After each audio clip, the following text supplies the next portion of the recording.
Hello friend, नमस्कार और आदाब दोस्तों। मैं यूएस खान और आप देख रहे हैं एस टी न्यूज़ टीवी। जैसे कि आप जानते हैं कि पीएसएल का पीड़ित मैं भी हूं और पीड़ित आप भी हैं। एक पीड़ित ही पीड़ित के दर्द को समझ सकता है, अन्यथा कोई किसी के दर्द को इस वक्त नहीं समझ रहा। केवल अपने सब्सक्राइब और व्यूज़ बढ़ाने के लिए नई से नई लेटेस्ट जानकारी आपके लिए देते हैं, जो सब भ्रामक हैं, कहीं से कहीं तक उनमें कोई सच्चाई नहीं है।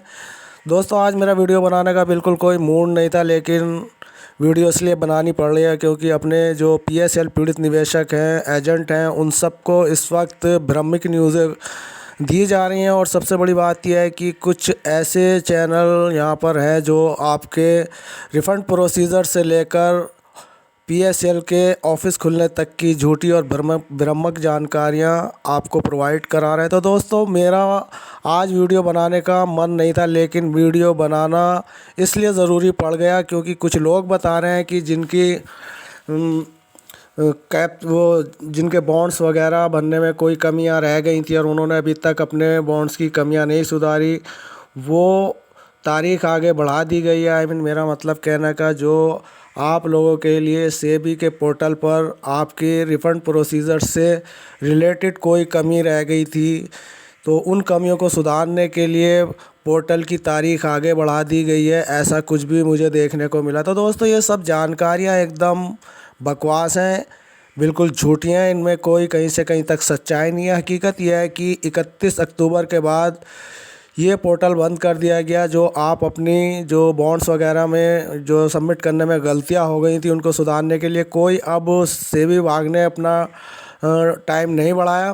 तो दोस्तों, दूसरी जानकारी ये मैं आपको बता दूं कि आपको बताया जा रहा है कि पीएसएल इंडिया लिमिटेड की ऑफिस खुल रहे हैं और इस राज्य में खुलेंगे और उस राज्य में खुलेंगे। दोस्तों, ये भी एक भ्रामक न्यूज़ है। अगर ऐसा होता तो सबसे पहले हम आपको न्यूज़ देते, सबसे पहले हम बताते, सबसे पहले हमें खुशी होती इस बात की कि जितना संघर्ष आज हम कर रहे हैं, संगठन कर रहे हैं और यूट्यूब चैनल जो अच्छी जानकारी देने वाले अव्वल तो रहे नहीं, और जो हैं वो आपको जानकारी जो देते हैं वो समय समय पर देते हैं और अच्छी जानकारी देते हैं। तो दोस्तों, मैं आपको बता दूं कि पीएसएल इंडिया लिमिटेड के कहीं से कहीं तक कोई ऑफिस खुलने का अभी कोई मतलब प्रोसीजर क्या, अभी ऐसा कोई मैटर नहीं है। क्योंकि आप तो जानते हैं कि सेबी विभाग ने अपने अंडर में ये सारी कंपनी कर ली थी, और जब इससे पैसा नहीं दिया गया, आर एम लोढ़ा को नियुक्त कर दिया गया। आर एम लोढ़ा जी भी इसके पैसे देने में असमर्थ नज़र आ रहे हैं। कुल मिला के टोटल मारकर बात यह है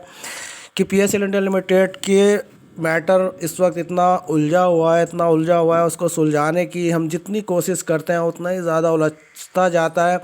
और बात अगर करें पीएसएल इंडिया लिमिटेड के उन संघर्ष करने वाले जो संगठन है, वो भी अपनी तरफ से एड़ी चोटी का ज़ोर लगाए हुए हैं। जब से लॉकडाउन खुला है, उन्होंने फिर दोबारा अपना जो है, यानी कि जिसे कहते हैं जहरीला डंक उठा दिया है, और वो बार बार से विभाग के ऊपर अटैक कर रहे हैं, उनके ऑफिसों पर धरने दे रहे हैं और अपने तौर से एड़ी चोटी का जोर यहाँ पर लगाए हुए हैं। तो ऐसे संगठनों को हम सल्यूट करते हैं, क्योंकि यही वो सच्चे करता धरता है जो पीएसएल इंडिया लिमिटेड के लिए संघर्ष कर रहे हैं, ना कि ये किसी को भ्रामक और झूठी अफवाहें फैला रहे हैं। तो दोस्तों, आपसे हमारा अनुरोध है कि आपने अगर अपनी कोई मतलब बॉन्ड्स वगैरह अभी तक ऑनलाइन से सबमिट नहीं किया है, तो दोस्तों वो भी इस वक्त ज़्यादा ना घबराएं, क्योंकि उनको एक बार फिर मौका दिया जाएगा।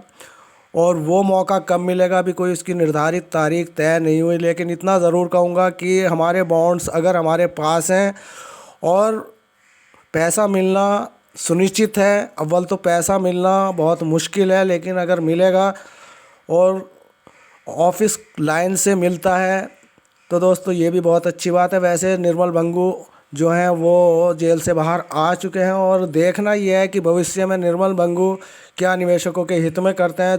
हमारे पास कुछ छोटी मोटी स्टेटमेंट आती हैं, लेकिन अभी उनका संघर्ष जारी है। वो अभी कोई मतलब अपनी नई तरीके से अब बाहर आए हैं, तो नए तरीके से निवेशकों के हितों में कुछ अच्छा उन्होंने मैटर तैयार किया। बहुत जल्दी सार्वजनिक तौर पर वो आप लोगों के सामने भी मैं रख दूंगा, और अब मैं ही क्या, वो सभी के लिए सामने आ जाएगा, सबको पता चल जाएगा। लेकिन अभी फ़िलहाल जो है पीएसएल इंडिया लिमिटेड के मेजरमेंट को बाहर आए हुए जुम्मा 4 दिन हुए हैं, और अभी वो पूरी तरीके से तैयारी में लगे हुए हैं कि किस तरीके से निवेशकों को उनका मेहनत का पैसा सही तरीके से लिया दिलाया जाए। तो दोस्तों, इस वक्त जो सरकार के और मौजूदा हालात जो चल रहे हैं वो आपसे अछूते नहीं रहे। आप अच्छी तरीके से जानते हैं कि अब जो आम बैंक हैं उन बैंकों में भी पैसा सुरक्षित नहीं रहा, और ये तो 10 साल पहले ही इसको लूटने की पूरी तैयारी की जा चुकी थी। और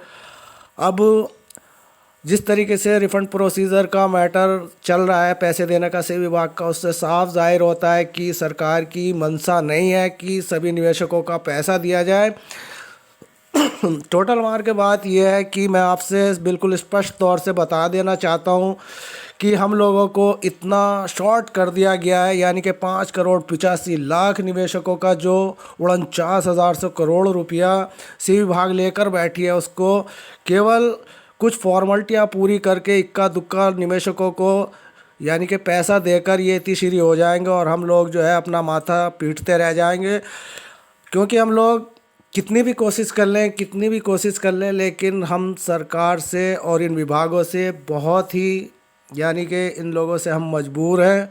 और हमारी अगर हम अनुच्छेद 19 की बात करें, उसके तहत भी हम कोई धरना प्रदर्शन करते हैं तो हमारी कुछ उठने वाली नहीं है, क्योंकि हम पहले भी कई बार इस तरीके के धरने प्रदर्शन कर चुके हैं और बड़े स्तर से धरने प्रदर्शन किए हैं। कहीं लाठी चार्ज भी हम लोगों पर हुआ है, और किस तरीके से हम लोगों से जो व्यवहार है वो किया जाता है। और बात अगर हम दामगढ़ जी की करें, महेंद्र पाल दामगढ़ जी, तो वो अब इस मैटर से पीछे हट चुके हैं। अब इस मैटर से उनका कोई लेना देना नहीं लगता, क्योंकि उनकी तरफ से कोई स्टेटमेंट हमारे पास नहीं आ रही है। वो केवल अपने राजनीतिक रसूख के लिए ही पल्स के मददगार बन रहे थे। अब उनका असली चेहरा हमारे सामने आ चुका है। लेकिन दोस्तों, और जितने भी हमारे जो कर्मठ संघर्ष करने वाले संगठन हैं, ISO है, और हमारी सुमित्रा कदम जी हैं, और भी त्रिपाठी जी हैं, अमित गर्ग जी हैं, ये सब लोग अपनी एड़ी चोटी का जोर लगाए हुए हैं। और हमारी इनके साथ मतलब दिल से ये दुआएं हैं, दिल से हम प्रार्थना करते हैं कि इनका संघर्ष एक दिन ज़रूर काम आएगा। आज नहीं तो दोस्तों कल हमेशा एक सा नहीं रहा है। और ये जो हमारे इस वक्त गम के बादल हैं, एक दिन ज़रूर खुशी में बदलेंगे, लेकिन कब बदलेंगे अभी इसका कोई अता पता नहीं है। एक संघर्ष जारी है, और संघर्ष आप भी करिए, संघर्ष हम भी कर रहे हैं। जितना हो सके सेबी विभाग के ऑफिसों को घेरिए, इनके ऑफिसों के सामने धरने कीजिए, और तभी जाकर कुछ हमारा जो ये चल रहा है इस वक्त इस मैटर में जब भी कुछ हमें पारदर्शिता दिखाई देगी। क्योंकि पारदर्शिता कहीं से कहीं तक नहीं है। RM लोढ़ा जी हैं, वो प्रॉपर्टी बेचते हैं, प्रॉपर्टी कितने की बिकती है, कहाँ बिकती है, कब बिकती है, अभी कहीं से कहीं तक उन्होंने कोई सार्वजनिक इस तरीके से हमें अपना स्टेटमेंट नहीं दिया, और स्टेटमेंट आज तक उन्होंने दिया ही जो नहीं है।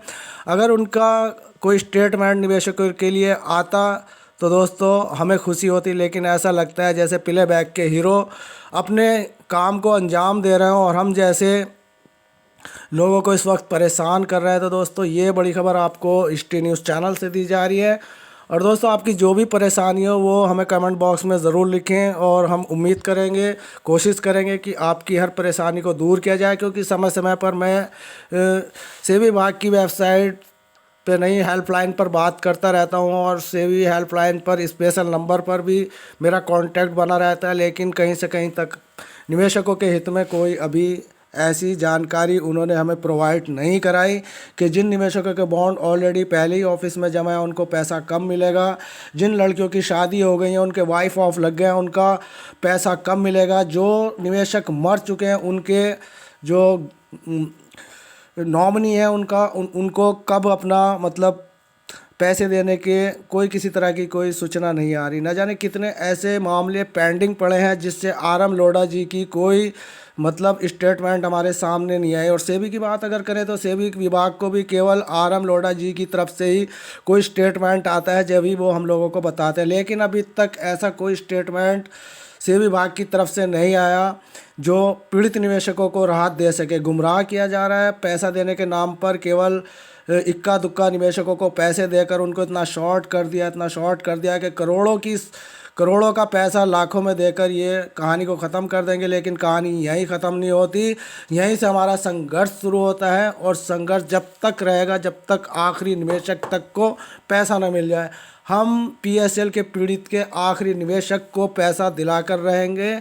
ऐसा नहीं है कि 5 करोड़ 85 लाख निवेशकों में से 10-20 लाख निवेशकों को पैसा दे दिया और बस खेल ख़त्म। हम ऐसा नहीं होने देंगे, हम संघर्ष करेंगे, आखिरी दम तक करेंगे। तो दोस्तों आप भी तैयार रहें, जागरूक रहें और भ्रामक न्यूज़ से बिल्कुल ना पड़ें। किसी के व्हाट्सअप नंबर में कोई ज्वाइन करने की ज़रूरत नहीं, इसमें आपका ही लॉस है। तो दोस्तों मिलते हैं फिर किसी नेक्स्ट वीडियो में। धन्यवाद। जय हिंद, जय भारत, वंदे मातरम।